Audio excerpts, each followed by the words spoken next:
Hello everyone, welcome to a YouTube channel. तो इस video के अंदर आज हम डिस्कस करेंगे एमएससी मैथमेटिक्स थर्ड सेम की जो आपकी बुक है एनालिटिक नंबर थ्योरी, उसके यूनिट 1 का पार्ट 17।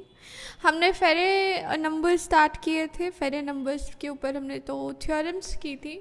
एक तो मतलब अगर अब मेरी एक फेरे सीरीज़ है तो ऑर्डर एन की, तो उसके अंदर कितने मेंबर्स होंगे, और फिर हमने देखा था एक फेरे सीरीज़ ऑर्डर इन की है तो उसके सभी मेंबर्स का सम क्या होगा।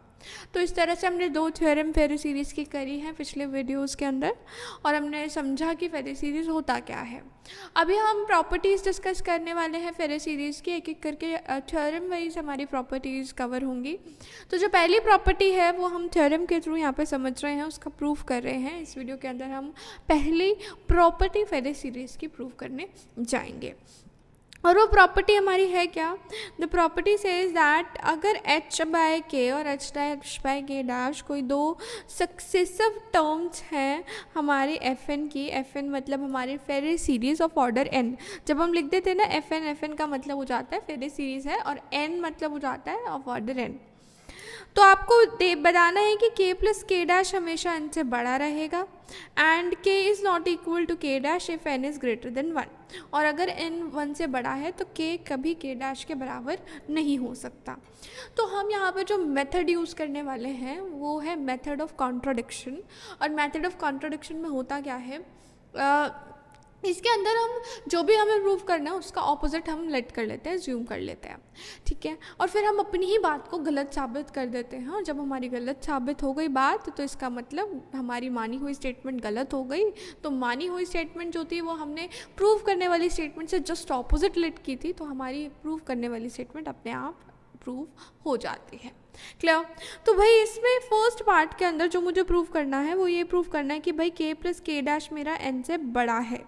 तो मैं मान लेती हूँ कि k प्लस के डैश मेरा n से बड़ा नहीं है, और अगर n से बड़ा नहीं है तो मेरा k प्लस के डैश क्या होगा, n से छोटा भी हो सकता है और n के बराबर भी हो सकता है, यानी less than equal to n हो सकता है।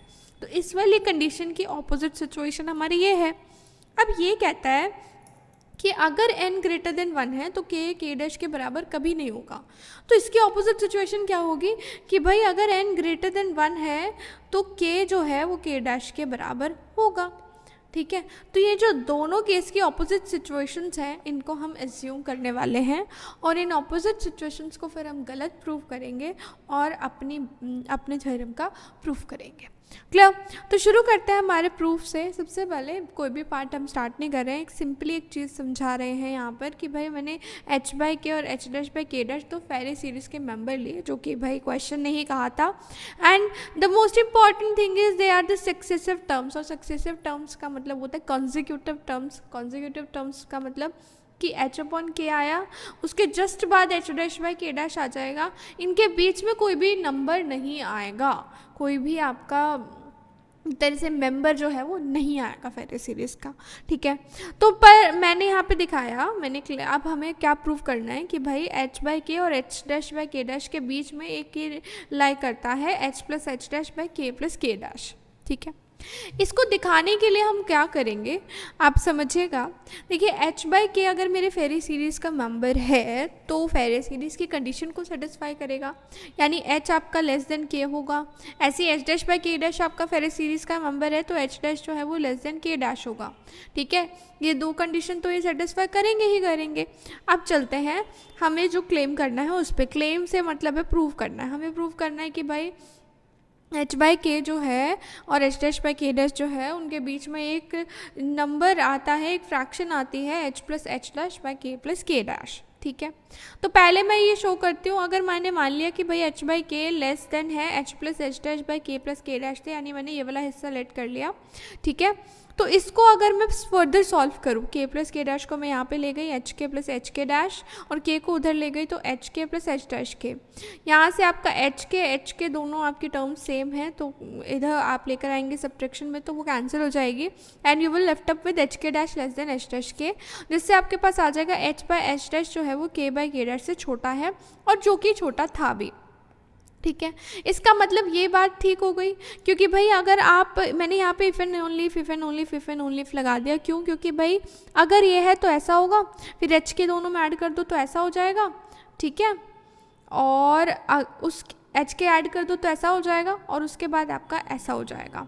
तो पॉइंट इज़ कि अगर मेरी ये कंडीशन होल्ड करती है तो h बाई के जो है वो हमेशा h plus H dash by के प्लस के डैश से छोटा होगा, या कहो h plus H dash by के plus k dash h by के से हमेशा बड़ा होगा। अब दूसरा हिस्सा दिखाते हैं कि ये वाला पार्ट आपका h dash by K dash से छोटा होगा।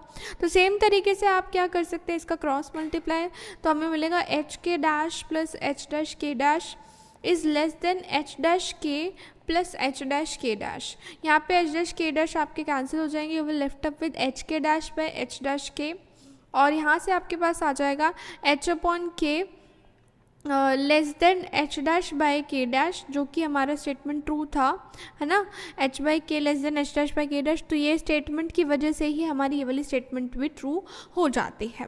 इसका ये सिंपल मतलब हो गया कि भाई एच प्लस एच डैश और के प्लस के डैश का जो रेशो है वो एच बाई के से बड़ा और H dash by K dash से छोटा है, यानी इन दोनों के बीच में लाया करता है।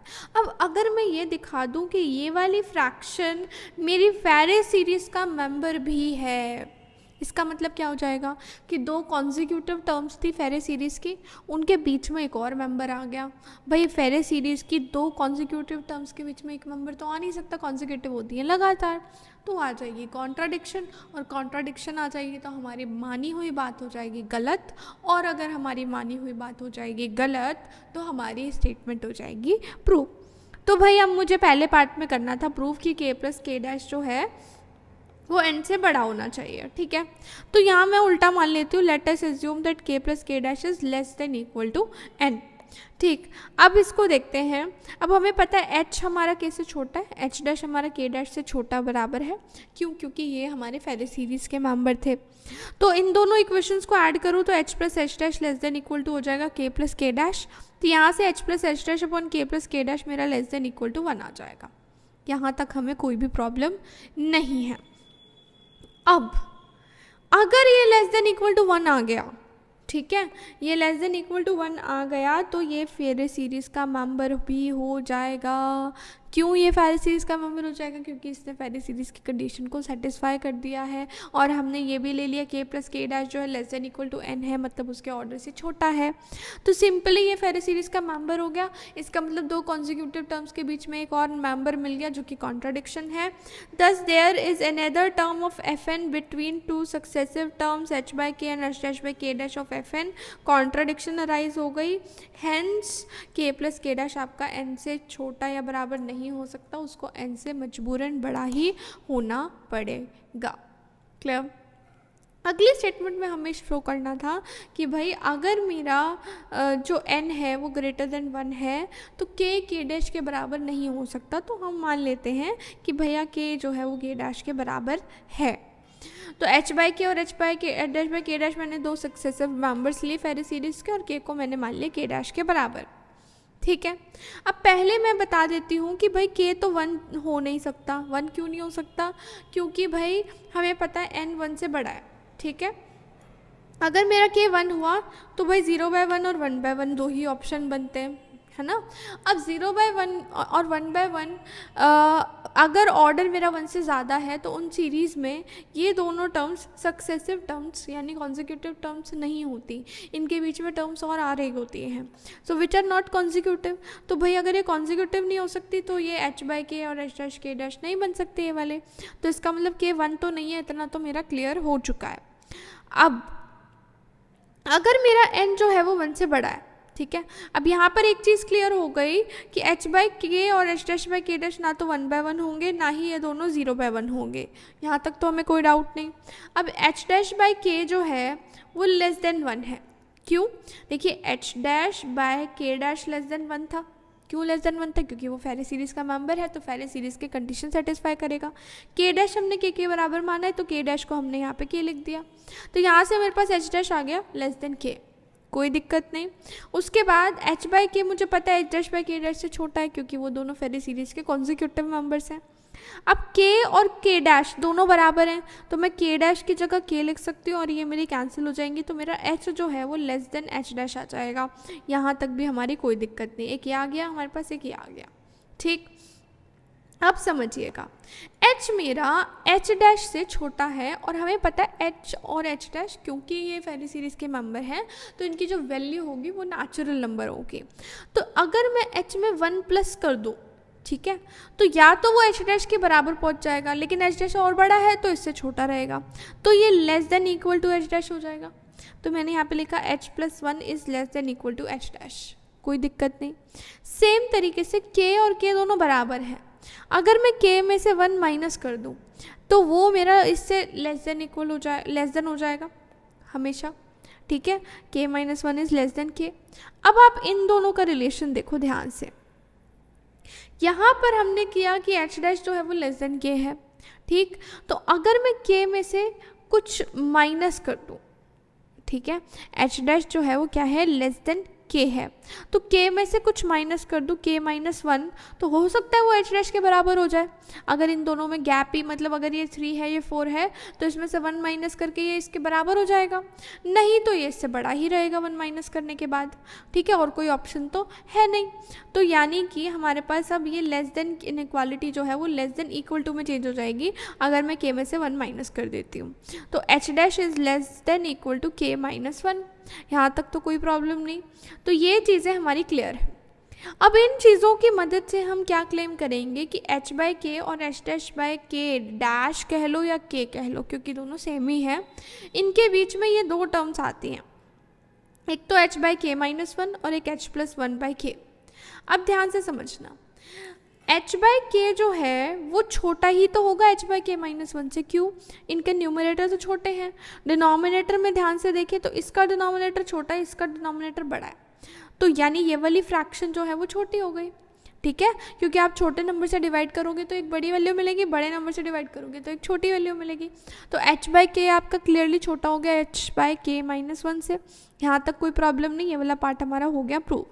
अब इस पार्ट को ध्यान से देखो, डिनोमिनेटर तो सेम है, h प्लस 1 और h डैश में अगर हम देखें तो हमने ये अभी प्रूव किया कि h plus 1 less than equal to h dash है, तो भैया h प्लस 1 लेस देन, इसमें एक तरह से हमने k से डिवाइड ही तो किया, तो h plus 1 upon k less than equal to h dash by k होगा।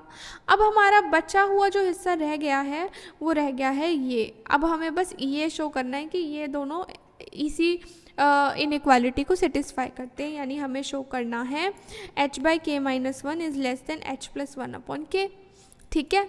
तो भाई ये ऐसा तभी हो पाएगा जब क्रॉस मल्टीप्लाई करो, k को इधर ले जाओ और यहाँ पे ये, तो h के लेस देन h के प्लस के माइनस h माइनस 1 हो, h के यहाँ से कैंसिल हो जाएंगे और आपके पास आ जाएगा k greater than h plus 1, और ये कंडीशन तो होल्ड करती ही थी हमारी, यहाँ पर देखिए k is greater then h plus 1, और ये कंडीशन होल्ड करती है, इसका मतलब आपकी प्रीवियस कंडीशन भी होल्ड करेगी। तो ये वाली कंडीशन आपने पूरी की पूरी क्लेम कर दी, पूरी की पूरी इस कंडीशन को आपने ट्रू कर दिया है। अब समझिएगा h प्लस 1, इस वाली फ्रैक्शन को देखिए, h plus 1 less then k है, ये चीज़ तो हमारे पास है ही, है ना, तो ये हमारे इन दोनों के बीच में लाई करती है, ये भी हमने प्रूव कर दिया है।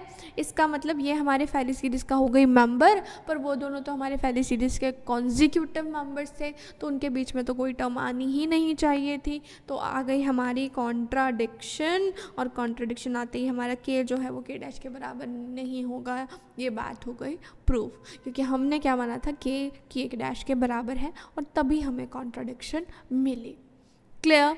तो चीज़ें आपको थोड़ी कॉम्प्लिकेटेड लगेंगी, लेकिन एक बार ध्यान से देखो और 2 बार लिख के कर लो तो आपकी थ्योरम पक्की अपने आप हो जाएगी। पेपर में डायरेक्ट थ्योरम्स आती हैं, आपको बस उनका प्रूफ लिखना है और आपके पूरे नंबर आपको मिल जाएंगे। क्लियर? तो इस वीडियो के अंदर इतना ही, अगले वीडियो में हम अगले थ्योरम को डिस्कस करेंगे। अगर आपको वीडियो पसंद आई हो तो आप चैनल को लाइक कीजिएगा, चैनल को सब्सक्राइब कीजिएगा, वीडियो को लाइक कीजिएगा, and also don't forget to press the bell icon to get instant notifications of all our videos. मिलेंगे नेक्स्ट वीडियो में, तब तक के लिए बाय बाय, टेक केयर।